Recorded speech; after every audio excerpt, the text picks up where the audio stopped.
Hello students. आज हम बात कर रहे हैं, हमारे पहले वीडियो में हमने देखा था कि वर्गमूल और वर्गमूल के बारे में बात की थी। उसमें मैंने दो विधियों के बारे में बात की थी। पहली विधि थी अभाज्य गुणनखंड विधि द्वारा वर्गमूल निकालना, दूसरी विधि थी भाज्य विधि द्वारा वर्गमूल निकालना। तो पहले वीडियो में हमने अभाज्य गुणनखंड विधि द्वारा हल करना सीखा था वर्गमूल को, और आज हम सीखेंगे भाज्य विधि द्वारा। भाग विधि द्वारा वर्गमूल ज्ञात करना, ये हमारी दूसरी विधि है। तो हमने पहली विधि में सीखा था, अब वो हम दूसरी विधि में सीख रहे हैं। तो सबसे पहली बात ये होती है कि जो हम कोई संख्या लेते हैं तो अभाज्य गुणनखंड विधि के अतिरिक्त भाग विधि द्वारा भी हम दी गई संख्याओं का वर्गमूल यानी ज्ञात कर सकते हैं।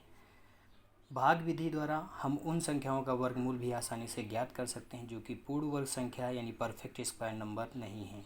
आइए उदाहरण द्वारा देखते हैं। भाग विधि से किसी संख्या का वर्गमूल ज्ञात करना सीख लेते हैं। तो सबसे पहले हम बात करते हैं, संख्या ले लेते हैं 11,236। संख्या ले ली 11,236। तो सबसे पहले हम करने के लिए कुछ सीखते हैं, यानी कि हम क्या करते हैं, प्राकृतिक संख्या हमारी जो 1 से 9 तक की संख्याएं हैं उनका वर्ग कर लेते हैं। तो 1 का वर्ग किया तो वो हमारा निकल गया 1 के 1। इसी प्रकार मैंने 2 का किया, 2 दूनी 4, फिर 3 का किया स्क्वायर, 3 त्रिका 9, फिर इसी प्रकार 4 का, 4 चौको 16, 5 का 5 25, 6 का किया, 6 चाक 36, 7 का किया, 7 सत्ते 49, फिर 8 का 68, 64, 9 का किया, 9 9 81। अब हम सबसे पहले काम करते हैं कि हम ये चीज़ देखते हैं कि इकाई के स्थान की ओर से हम जोड़ा बनाना शुरू करते हैं। जोड़ा बनाया, एक हमारा सिंगल रहा, तो अभी एक लाइन बना लेते हैं, इस तरह का एक फॉर्म बना लेते हैं। सबसे पहले देखते हैं जो जिस संख्या का हमारा जोड़ा नहीं बना वो हमारा 1 है।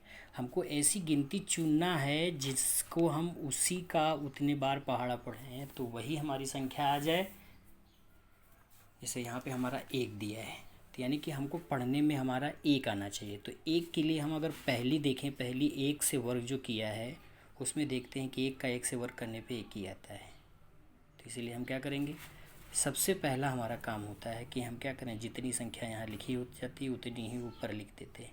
तो 1 का 1 से गुणा किया, और इस विधि में उतनी ही गिनती जोड़ भी देते हैं। 1 और 1 को जोड़ा 2 हो गया, यहाँ पे घटाया, 1 से 1 गया, कुछ नहीं बचा। जो जोड़ा होता है हम हमेशा उसी को करते हैं। अब हमें देखना होता है ये कि अगर हम 12 हमारा यहाँ पे बचा, हम कोई एक भी अगर लेते हैं तो हमारा 1 से, क्योंकि जो जोड़ने पे आई हुई गिनती होती है उससे भी हमको गुणा करना होता है। अगर हम 1 से लेंगे तो यहाँ पे 1 1 के 1, 1 2 के 2 यानी 21 हो जाएगा। 21 क्या है, 12 से बड़ा है। तो इसलिए हम क्या करते हैं, 0 ऊपर बढ़ा देते हैं और 1 0 नीचे बढ़ा देते हैं। फिर जो दूसरा जोड़ा होता है उसको पूर्णतः उतार लेते हैं। हो गया हमारा 1236। अब देखने पे हमको मिलता है क्या चीज़ कि हम किस संख्या से गुणा करें, मतलब वर्ग। एक बार फिर पुनः देखते हैं जिनका हम वर्ग बनाए हुए हैं। जैसे 4 का हमने वर्ग किया तो 4 चौको 16 यानी कि 6 आ रहा है। और इधर सवाल में भी देखें तो हमको 6 की आवश्यकता है। अगर हम फिर आगे, क्योंकि जो संख्याएं दी होती हैं जोड़ने पे आती हैं उनसे भी गुणा करना होता है, तो इस तरह से गुणा करते हैं, सोचते हैं कि उन संख्याओं का गुणा भी करने पे उस संख्या के बराबर आ जाए। तो 4 का गुणा करने पे तो नहीं आएगा, तो इसलिए हम क्या करते हैं, दूसरी संख्या देखते हैं। तो 6 का गुणा करने पे भी 6 से तब लास्ट में 6 आता है। तो हम क्या करेंगे, पहले 6 से करेंगे। 6 चाक 36, 36 का 6 हो गया, हासिल 3 आया। फिर 0 से गुणा करेंगे, 6 जीरो हम 0, 0 का 6 से गुणा किया 0 हो गया। फिर 3 इसमें जोड़ा 36 हो गया। फिर 6 दूना 12। तो यानी पूरी पूरी घटाने पे गिनती क्या हो गई, कट गई। तो इसका हमारा क्या हो गया, वर्गमूल हो गया, प्लस माइनस में लिखते हैं 106 हो गया। इसी प्रकार एक हम दूसरी गिनती लेते हैं। जैसे गिनती ली 7000, ये हो गया हमारा उदाहरण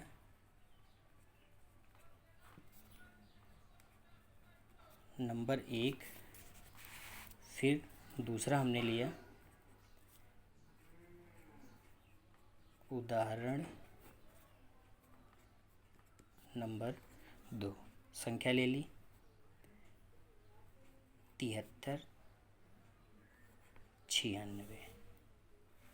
सेम उसी तरह से जोड़ा बनाएंगे, इसमें कोई अकेली संख्या नहीं बचती। फिर हम देखते हैं अपना वर्ग भी देखते हैं।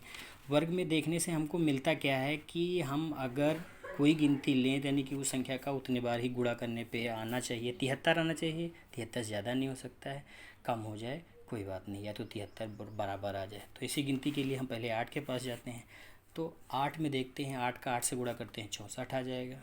9 का करेंगे तो 9 9 81 हो जाएगा। तो इसलिए हम क्या करते हैं कि 8 ले लेते हैं, क्योंकि 8 73 से कम हो जाएगा। फिर 8 ऊपर भी 8 जोड़ना भी है, 8 8 16 हो गया, ये हमारा हो गया 8 8 64।